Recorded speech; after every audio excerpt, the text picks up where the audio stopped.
He guys, welcome back to AI history. दोस्तों, सभी investors को एक कंफ्यूजन हमेशा रहता होगा कि इन्वेस्ट करने का सही तरीका क्या है। क्या हम छोटे छोटे अमाउंट से कंटिन्यूअसली इन्वेस्ट करें, जैसे 500 या 5000 रुपए पर मंथ, जिसे हम सिप कहते हैं, या फिर पैसों को सेव करके एक बड़ा अमाउंट जैसे 5000 या 5 लाख रुपए एक साथ राइट टाइम पर इन्वेस्ट करें, जिसे हम लमसम कहते। तो इन्वेस्ट करने का सबसे बेस्ट तरीका है क्या सिप या लमसम? दोस्तों, इसी सवाल का जवाब आपको इस वीडियो से एकदम क्लियरली मिलेगा और हम ये भी जानेंगे कि इन्वेस्ट करने का राइट टाइम कब होता है और कौन सी स्ट्रेटजी किन लोगों के लिए ज्यादा बेटर होगी, और इसके साथ में ये पावर ऑफ कंपाउंडिंग इनमें कम कैसे करता है। हम ये भी जानेंगे, जिसमें हम CAGR और एयर के इंपॉर्टेंट कॉन्सेप्ट को भी समझेंगे। और दोस्तों, ये सब चीज मैं आप लोगों को एकदम सिंपल लैंग्वेज में समझाऊंगा, एग्जाम्पल्स और स्टोरी के साथ, ताकि एक स्टैंडर्ड के बच्चे को भी ये फाइनेंस के डिफिकल्ट कॉन्सेप्ट्स एक ही बार में बहुत ही आसानी से समझ आ जाए। तो दोस्तों, आज की वीडियो में मैं आप लोगों को 3 स्टोरी सुनाऊंगा, जैसे हम ये दोनों इन्वेस्टमेंट मेथड को अलग अलग तरह से एनालाइज करेंगे। तो वीडियो बहुत ही इंटरेस्टिंग होने वाला है, इसे एंड तक जरूर देखना, क्योंकि मैं गारंटी के साथ कह सकता हूँ कि इस एक वीडियो से आपकी इन्वेस्टिंग की नॉलेज काफी ज्यादा इंप्रूव होगी और अपनी लाइफ टाइम में आप इससे लाखों रुपए का प्रॉफिट कर सकते हो। तो बिना वक्त बर्बाद की हम शुरू कर दें। तो दोस्तों, ये 1992 की बात है। लकी और मोंटी दोनों दोस्त हैं, इनकी शादी हो चुकी है। ये दोनों कुछ सालों से एक प्राइवेट कंपनी में जॉब कर रहे हैं। तो एक दिन इनकी कंपनी से इनको बोनस मिलता है। तो मोंटी टीवी पे न्यूज देख रहा था कि कैसे स्टॉक मार्केट बहुत ही तेजी से ऊपर जा रहा है और बहुत सारे लोग यहाँ से पैसा कमा के अमीर बन रहे। तो वो फौरन अपने ब्रोकर फ्रेंड को कॉल करता है, जो उसको बोलता है कि उसे वीडियोकॉन कंपनी के स्टॉक में इन्वेस्ट करना चाहिए। इसका शेयर प्राइस पहले 8 रुपए का था, लेकिन अब ये 50 रुपए का हो गया है। तो उसका 1 लाख रुपए कुछ ही महीना में 2-3 गुना ग्रो हो सकता है। तो इसीलिए मोंटी यहाँ पे अपना सबसे पहला इन्वेस्टमेंट करता है, जो होता है वीडियोकॉन कंपनी का स्टॉक, और उसमें वो 1 लाख रुपए डायरेक्टली इन्वेस्ट कर देता है, मतलब लमसम इन्वेस्टमेंट। और ये बात वो अपने फ्रेंड लकी से भी कहता है कि उसने हाल ही में एक स्टॉक में इन्वेस्ट किया जब इसका प्राइस 50 रुपए में था और अभी इन्वेस्ट करने के 55 में पहुंच गया है।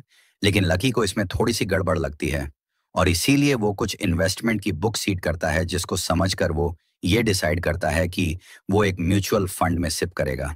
तो लकी वहां पे 1000 रुपए की सिप सेट करता है, एक सिंपल से बड़ी कैप म्यूचुअल फंड में, जिसका रिटर्न सेंसेक्स इंडेक्स जितना होता है। लेकिन दूसरी तरफ मोंटी लगता है कि उसका स्टॉक काफी स्पीड में ऊपर जा रहा है। तो ये देख के वो और ज्यादा इन्वेस्ट करने का प्लान करता है। तो लकी को देख के वो अपना दूसरा इन्वेस्टमेंट जल्दी से कर लेता है, जो होता है 2 लाख रुपए म्यूचुअल फंड में। और यहाँ पे भी वो एक साथ लमसम इन्वेस्टमेंट करता है। तो मोंटी ने अभी तक टोटल 3 लाख रुपए इन्वेस्ट कर लिए लमसम मेथड से, 1 लाख रुपए स्टॉक में और 2 लाख रुपए म्यूचुअल फंड में। और लकी ने सिर्फ 1000 रुपए की मंथली SIP सेट की है, एक सिंपल से बड़ी कैप म्यूचुअल फंड में। अब मोंटी ने SIP सेट इसीलिए नहीं की क्योंकि उसे लगता है कि एक बार जब अपने SIP सेट कर दी तो आपको EMI की तरह उसे हमेशा पे करते रहना पड़ता है। और दोस्तों, कमेंट देना किसको पसंद है? क्या पता फ्यूचर में हमारे पास पैसे होना हो। लेकिन दूसरी तरफ लकी को यह बात अच्छे से पता थी कि SIP आप जब चाहो तब स्टॉप कर सकते हो और जितना भी अमाउंट आपका उसमें इन्वेस्टेड होता है वो ग्रो होते रहता है।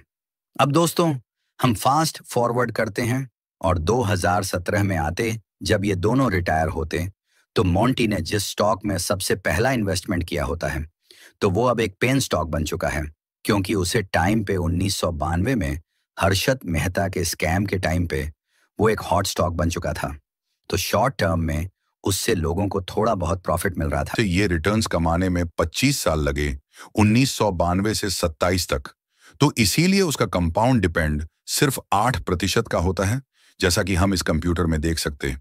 अगर आप गूगल पर जाकर CAGR कैलकुलेटर सर्च करोगे, यानी कंपाउंड एनुअल ग्रोथ रेट, तो आपको ऐसा कोई कैलकुलेटर दिखेगा। तो जैसा कि 1992 में सेंसेक्स 4200 पॉइंट्स पर था और फिर 2017 तक सेंसेक्स 2950, तो आपका रिटर्न 8% का होता है, जो बहुत ही बुरा है।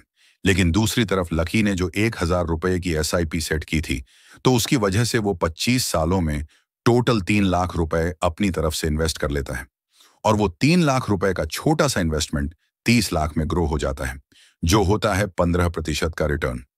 अब दोस्तों, अगर आप एक चीज नोटिस करोगे तो दोनों ने सेम टाइम पर इन्वेस्टमेंट शुरू किया था और दोनों ने सेम 25 साल तक इन्वेस्टमेंट किया, लेकिन एक को 8% का रिटर्न मिला और दूसरे को 15% का। ऐसा कैसे हो सकता है?